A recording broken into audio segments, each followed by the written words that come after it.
Sobrang fresh ng hangin dito. Nakaka-relax.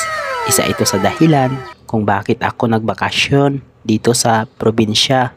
Matatagpuan lang po ito sa Babatngon Road, San Miguel, Leyte. Malapit lang ito sa Tulaan.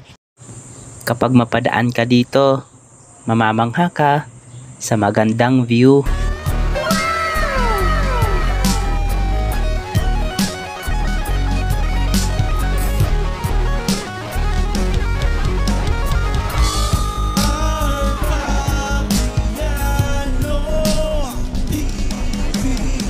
Propiano TV, subscribe ng mga pare, hit the notification bell para updated palagi, yeah.